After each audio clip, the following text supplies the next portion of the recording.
Hello students, welcome to the YouTube channel of Legalite Academy. So as you all know, CLAT is around the corner. Next week ही आपका exam है. So in today's session, we will be going to discuss that how can we solve legal reasoning और कौन सी हमारी tips important है legal के questions को passages को solve करने के लिए for the exam day. तो exam day के लिए क्या-क्या tips, क्या-क्या चीज़ें हमें याद रखनी है, पेपर कैसा हो सकता है, क्या-क्या हमारे prediction points रहेंगे, यही सब हम आगे discuss करेंगे. All right. सो सबसे पहले सबसे मेन जो क्वेश्चन है हमारा is how to choose the correct option.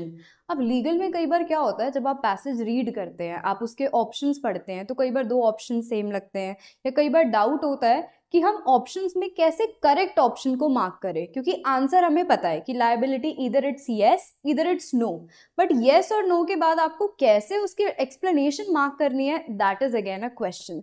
सो वो चीज मार्क करने के लिए first point that you always have to remember, direct application देखनी है आपको प्रिंसिपल की. प्रिंसिपल कहाँ मेंशन है? आपके पैसेज में. फॉर एग्जाम्पल पैसेज दिया हुआ है स्ट्रिक्ट एंड एब्सोल्यूट लायबिलिटी का, आप वहां जाके ऑप्शन में नेग्लिजेंस मार्क कर दो, इट विल बी रॉन्ग. आपने सोचा स्ट्रिक्ट और एब्सोल्यूट लायबिलिटी का प्रिंसिपल है, ऑप्शन में नेग्लिजेंस भी लिख रहा है, आपको लगता है कि हाँ नेग्लिजेंस भी हो सकता है ना, हो सकता है और होने में बहुत डिफरेंस होता है. क्लैट में आपको पैसेज सेंट्रिक लेना है, आपको आपकी पुरानी नॉलेज जो है, जो भी आपने एक्स्ट्रा पढ़ा है वो इंपॉर्टेंट नहीं है. पैसेज जो बात कहेगा, पैसेज जो प्रिंसिपल मेंशन करेगा, सिर्फ उसी प्रिंसिपल को नजर में रखते हुए ही आपको आंसर मार्क करना है. अगर आप प्रिंसिपल से डेविएट हो जाओगे तो आंसर गलत हो जाएगा. तो पैसेज अगर स्ट्रिक्ट लायबिलिटी है तो हम मार्क भी स्ट्रिक्ट लायबिलिटी के अकॉर्डिंग करेंगे, हम नेग्लिजेंस वहां पर नहीं लगाएंगे इवन दो हमें नेग्लिजेंस पता है. ओके, नेक्स्ट क्या देख सकते हैं हम, क्या कैसे करेक्ट ऑप्शन चूज करें. तो एक होता है आपका रूल टू एलिमिनेट. आपने देखा होगा कई बार हमें ऑप्शंस में बहुत ज़्यादा कंफ्यूजन होती है, कई बार ऐसा लगता है कि बहुत ही कंफ्यूजिंग ऑप्शंस है, कैसे इसको मार्क करें. तो वहां पर आपको रूल ऑफ एलिमिनेशन यूज करना है. एलिमिनेशन क्या होता है, आप खुद से एक एक ऑप्शंस को पढ़ते हो, आपने एक ऑप्शन पढ़ा, उसके बाद आप अपने आप से पूछते हो कि कैसे होगा ये लायबिलिटी है या नहीं है, ऑप्शन करेक्ट होगा या नहीं होगा. तो धीरे धीरे आप जैसे ही सारे ऑप्शंस पढ़ लेते हो, आप धीरे धीरे सारे ऑप्शंस को एलिमिनेट करते जाते हो. एलिमिनेट करते करते फाइनली जो ऑप्शन आपको ऐसा लगता है कि ये बिल्कुल प्रिंसिपल से मैच कर रहा है, ये ऑप्शन बिल्कुल सही बात कर रहा है, सिर्फ वही ऑप्शन आप मार्क करोगे. तो ठीक है, रूल ऑफ एलिमिनेशन भी आप यूज कर सकते हो in order to mark the correct option. Next अगर हम देखें तो क्या हम कर सकते हैं, दैट इज इमोशनली अपीलिंग चीज को नेगेट करना. तो आपको पता ही होगा क्लैट आपके इमोशंस के साथ बहुत खेलता है. क्लैट ऐसे ऑप्शंस देता है जहां पे आपके इमोशंस, आपकी सिंपैथी काफी ज्यादा गेन करने की कोशिश की जा रही है. तो ऐसे कोई इमोशनली अपीलिंग अगर ऑप्शन है या क्वेश्चन है तो आपको वहां पे भावनाओं में नहीं बहना, हमें सिर्फ प्रिंसिपल पे फोकस करना है. जो प्रिंसिपल कह रहा है हम वही मार्क करके आएंगे. फॉर एग्जाम्पल आपको क्वेश्चन दिया हुआ है कि Rahul is a very law abiding person, Rahul has never broken a law, Rahul is a very good person, he is a very good Samaritan. One day Rahul क्या करता है, वॉलेंटरीली इंटॉक्सिकेट हो जाता है और फिर जाके वो कोई ऑफेंस कर देता है. अब यहाँ पे आप पढ़ चुके हो कि राहुल तो बहुत लॉ अबाइडिंग है, बहुत ही अच्छा इंसान है, तो राहुल की तो लायबिलिटी नहीं होनी चाहिए. अगर इसमें इमोशंस अप्लाई करोगे तो ऑप्शन गलत हो जाएगा. नेक्स्ट लाइन अगर लिखी हुई है कि राहुल ने वॉलेंटरी इंटॉक्सिकेशन करी है, तो हमें पता है अगर आप वॉलेंटरीली इंटॉक्सिकेशन करते हो तो वहां पे आपकी लायबिलिटी बनेगी. तो जैसे ही लिखा हुआ है राहुल ने ये किया है, आपको ऑफेंस मार्क करना है. वो लॉ अबाइडिंग है, वो कितना अच्छा है, कैसा है, उस चीज से हमें मतलब नहीं रखना. तो इमोशंस पे ना जाके सिर्फ और सिर्फ हमें प्रिंसिपल पर रहना है. नेक्स्ट, अगर दो ऑप्शंस हमें सिमिलर लगते हैं तो फिर हम क्या करें, और ऐसा बिल्कुल होता है, दो ऑप्शंस होते हैं जिनके वर्ड्स भी कई बार सेम होते हैं, तो वहां पर प्रॉब्लम आती है कि भाई इन दोनों ऑप्शन में से मार्क करें तो क्या करें. तो अगर सिमिलर ऑप्शंस आपको लगते हैं तो आपको वो मार्क करना है जहां पे प्रिंसिपल प्रॉपरली डिफाइन किया हुआ है. कई बार स्टूडेंट्स ने मुझे ये चीज़ बोली है कि मैम जो ऑप्शन हमें लंबा लगता है, जो ऑप्शन लॉन्गेस्ट लगता है, हम उसको मार्क करते हैं. ठीक है, तो ऐसा ज़रूरी नहीं है कि जो ऑप्शन, जो आंसर डेप्थ में है आप सिर्फ उसी को मार्क करोगे. दोनों ऑप्शंस को क्लियरली पढ़ो, जो ऑप्शन ज्यादा आपके प्रिंसिपल को डिस्क्राइब कर रहा है आपको सिर्फ वही ऑप्शन मार्क करना है। अगर ये सारी चीजें करते हुए आप आंसर मार्क करोगे तो आपका ऑप्शन आंसर बिल्कुल करेक्ट होगा। अगर आप इमोशंस में चले जाओगे, पैसेज से डेविएट हो जाओगे या फिर कोई भी ऐसा आंसर मार्क करोगे जो प्रिंसिपल में नहीं मेंशन है तो फिर आपके ऑप्शंस गलत हो जाएंगे। ओके, अब इस सारी चीजों को समझने के बाद क्यों ना हम एक पैसेज सॉल्व करते हैं, एक पैसेज पढ़ते हैं, सॉल्व करते हैं साथ में और देखते हैं कि कैसे कैसे हमें लीगल को अप्रोच करना है। Okay, so the passage is talking about sedition. Sedition आपको पता ही है, it is an offence against public tranquillity. ये एक ऐसा ऑफेंस है जो समाज की शांति को भंग करता है। अब सेडिशन होता क्या है? As per law it is defined, कोई भी words, either word spoken, written और by signs, visual representation that will bring और अटेम्प्ट टू ब्रिंग, कोई भी ऐसे वर्ड्स बोलकर लिखकर आप कर रहे हो जिसकी वजह से समाज में एक हेट्रेड या कंटेम्प्ट की भावना आती है या एक्साइट होता है, ये सब एक्साइटमेंट ऑफ डिसअफेक्शन और disloyalty towards the government established by law. तो मान लो मैंने 10 लोगों को जाके बोला कि हमारी सरकार तो बहुत खराब है, बहुत ये सब है, चलो जाके देशद्रोह करते हैं। तो अगर उन 10 लोगों के अंदर ये भावना आती है कि हाँ हमारी सरकार खराब है, हेट्रेड आता है, कंटेम्प्ट आता है सरकार के खिलाफ, और वो जाकर कुछ ऐसी कोशिश करते हैं सरकार को गिराने की, तो वो ऑफेंस होता है कॉल्ड एज सेडिशन। तो इसमें पहली चीज कुछ ऐसा होना चाहिए, आपका कोई कंडक्ट होना चाहिए जिसकी वजह से कोई हेट्रेड या कंटेम्प्ट आ रहा है, और किसके खिलाफ? सरकार के खिलाफ। नेक्स्ट, सेडिशन एक क्रिमिनल ऑफेंस है अंडर सेक्शन 124, बीएनएस में it is section 152, offences against sovereignty and unity and integrity of India. इसके बाद the law not only allows imprisonment, अब यहाँ पे सिर्फ आपको जेल में नहीं जाना होता, कोर्ट के पास डिस्क्रिशन है, कोर्ट की मर्जी है कि वो आप पर एक फाइन भी लगा सकते हैं। तो इम्प्रिजनमेंट के साथ साथ अगर आप सेडिशन करोगे तो आप पे फाइन भी लग सकता है।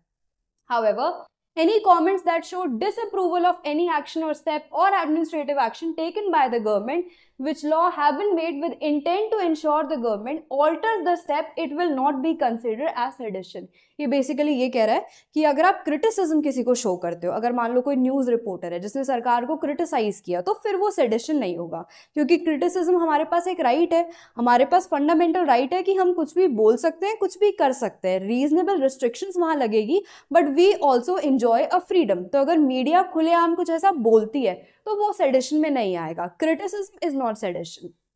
नेक्स्ट है, हाँ देखो लिखा भी हुआ है, प्रोवाइडेड कि जो स्टेटमेंट आप बोल रहे हो उससे कोई अटेम्प्ट या एक्साइटमेंट, हेट्रेड वगैरह नहीं होता है towards the government of India. Court ने इसको कैटेगोरिकली क्रिटिसिज्म देखा है। The object of sedition, sedition का ऑब्जेक्ट ये है having induced discontent and insurrection and stir up opposition to the government। अब सेडिशन का मेनली ये कि कोई भी पर्सन अगर सरकार के खिलाफ कुछ बोल रहा है तो हम उसको पनिश करेंगे। लास्ट में आ जाते हैं, the Delhi high court in the case of Pankaj Butalia versus central board of film, इसमें हाई कोर्ट कहता है कि कोई भी ऐसी लैंग्वेज, कोई भी ऐसी सेडिशियस स्टेटमेंट, वहां पे हम उसको इन डेप्थ देखेंगे। ये थोड़ा सा पैसेज आपका सेडिशन के बारे में है। अब इसके क्वेश्चन देख लेते हैं, हमें बस इस पे फोकस करना है कि सेडिशन क्या होता है, सेडिशन क्या नहीं होता। अब फर्स्ट क्वेश्चन है, गवर्नमेंट ऑफ XYZ लॉ उन्होंने अमेंड करे हैं कुछ कि विमेन जो है, stating that if a woman works late after 10 PM, कोई भी लेडी अगर 10 बजे के बाद ऑफिस में काम कर रही है तो उस लेडी की सेफ्टी के लिए हम लोग जिम्मेदार नहीं होंगे। अब इसके चलते एक जर्नलिस्ट होते हैं जो एक आर्टिकल लिखते हैं गवर्नमेंट को क्रिटिसाइज करते हुए कि ये जो लॉ है ये तो गलत है। जैसे ही क्रिटिसिज्म का इन्होंने आर्टिकल लिखा कंडेमनिंग द गवर्नमेंट्स पॉलिसी, अब यहाँ पे क्वेश्चन ये आया है कि अगर ये गवर्नमेंट के बनाए हुए इस लॉ को क्रिटिसाइज करते हैं तो क्या ये सेडिशन में आएगा? Answer is no. मैंने आपको पहले ही बताया था क्रिटिसिज्म सेडिशन में नहीं आता। आपकी कोई भी ऐसी चीज बोलनी जिसकी वजह से हेट्रेड या कंटेम्प्ट हो रहा है वो सेडिशन में आएगा। So this will not amount to sedition, क्योंकि यहाँ पे मियर क्रिटिसिज्म है। So the journalist is immune from liability because his action do not constitute sedition. इनके एक्शन की वजह से कोई हेट्रेड या कंटेम्प्ट लोगों में सरकार के खिलाफ नहीं हो रहा है। नेक्स्ट देखते हैं question, Which of the following in your view seems to conflict? Conflict होता है कौन सी स्टेटमेंट गलत है, जो पैसेज हमने पढ़ा है उसके रिगार्डिंग कौन सी स्टेटमेंट गलत है फ्रॉम द अबव ऑप्शंस। तो इनमें से कौन सी गलत स्टेटमेंट है वो मार्क करनी है। पहला कह रहा है the sedition law not only permits imprisonment but also give the respondent discretion of also imposing a fine. ये कह रहा है कि सेडिशन लॉ सिर्फ और सिर्फ इम्प्रिजनमेंट नहीं देता, बल्कि जो दूसरी पार्टी है, जो रिस्पोंडेंट है, उसको ये राइट भी देता है कि वो यहाँ पे फाइन इम्पोज कर सकता है। अब मुझे ये बताओ, पैसेज में जब हमने सेडिशन पढ़ा था तो फाइन इम्पोज करने की पावर किसके पास थी, रिस्पोंडेंट के पास या कोर्ट्स के पास? कोर्ट्स के पास थी। तो ये ऑप्शन आपका इनकरेक्ट हो जाएगा। सो यही ऑप्शन है जो आपका पैसेज के अकॉर्डिंग कॉन्फ्लिक्ट कर रहा है, क्योंकि ऑप्शन कह रहा है कि रिस्पोंडेंट के पास पावर है फाइन इम्पोज करने की, जबकि ये पावर पैसेज के अकॉर्डिंग कोर्ट के पास है। So this option will be the right answer. Next passage, next question.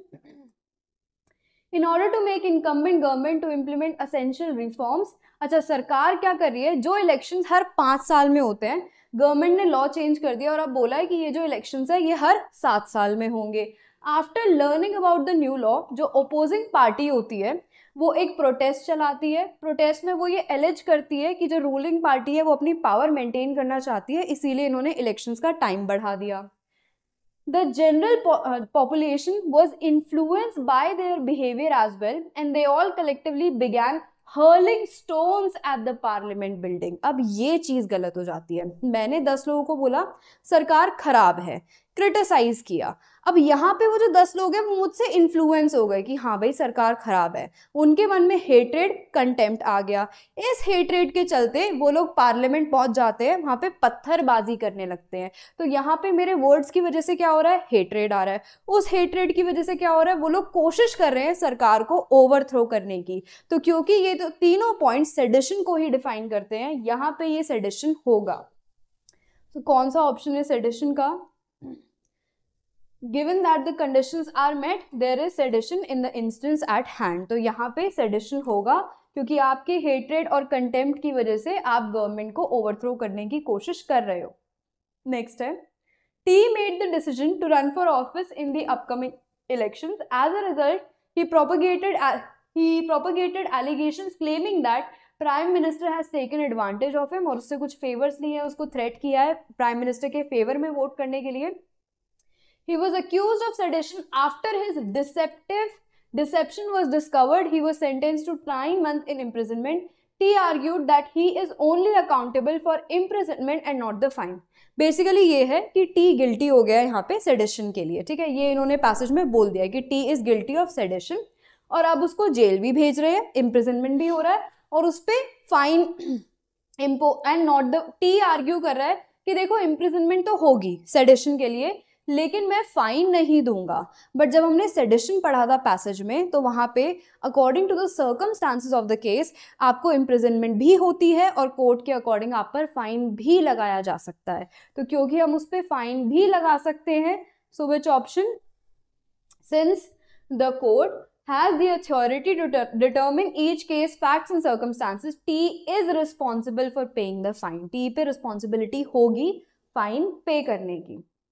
Next question, M did not support incumbent government, क्योंकि गवर्नमेंट ने कोई लॉ पास किया है। M क्या करता है, उस लॉ के अगेंस्ट होता है, वो प्रोटेस्ट शुरू कर देता है, पब्लिक में आर्ग्यूमेंट शुरू कर देता है। अब यहाँ पे ट्विस्ट क्या है, He was ignored because everyone knew that his claims lack any support। अब M गवर्नमेंट के खिलाफ उल्टा सीधा बोल रहा है, लेकिन उसको कोई सुन नहीं रहा है, सारे उसको इग्नोर कर रहे हैं, तो ये सेडिशन होगा ही नहीं। आपको सेडिशन के लिए कब हम गिल्टी करेंगे, जब आपकी बात से लोग इन्फ्लुएंस होके सरकार के खिलाफ कोई एक्शन लेते हैं। सो यहाँ पे कोई कुछ एक्शन नहीं ले रहा, बल्कि उसको इग्नोर कर रहा है, तो उसके एक्शंस की वजह से, because the conditions of sedition have not been met, M cannot be held accountable। यहाँ पे M की कोई गलती नहीं है, क्योंकि M के बोलने से किसी को कोई फर्क नहीं पड़ रहा था। He was ignored। Alright, so this was all about today's passage and the session. I hope the video is helpful for you guys. So thank you for watching.